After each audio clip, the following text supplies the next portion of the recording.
how does you and your marketing team plug into that post-purchase experience when you are all of a sudden beholden to dozens, hundreds, thousands of end users of Nivati?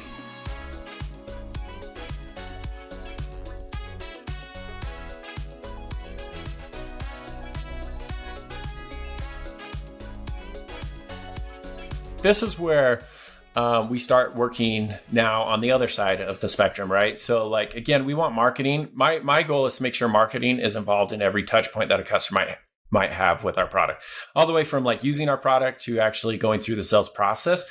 So I do work with our customer success manager, our director there, and making sure that we can help her in any way possible. And I take that same approach. Like I just went and spent last week rebuilding all of the kickoff decks, the QBR decks, and the reporting decks so that she has something that's very much in line with the rest of our messaging across the board. So there's consistency there. And then what we do is try to figure out like what it would take for those components to be really easy. Now, we have a really great a product, and so far, like our renewal rate's been off the charts, and we continue to grow. I technically have like a negative churn rate in our product because Amazing. Companies are growing and they're renewing at a higher rate than where they started at. So we ended up with a negative churn, which is great. And the biggest thing that I'm trying to figure out, honestly, right now, and we just actually started having this conversation earlier this week. Well, we started a while ago, but we just renewed it again earlier this week. Is like, how do we actually get an advocacy program in place for these people? And what we want to try to do is get people to not only acknowledge that they have access to Nivati at the company, and most companies really like that because it helps with retention or whatever the case may be.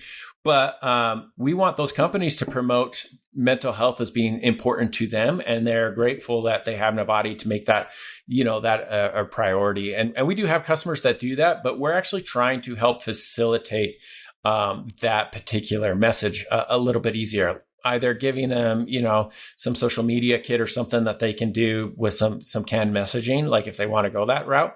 But we also work really hard in making sure that we have training in place so that people can understand how to, train on mental health in the office. And so sometimes what we'll do is actually work on getting, health fair days or whatever the case may be, where the topic is mental health, get people really excited about the topic of mental health, the fact that their company's involved in that concept, and then give them the ability to spread that message that way. And that's what we're really trying to work through right now is understanding how can we get more out of our customers in promoting a concept of mental health and a conversation around mental health outside of their company.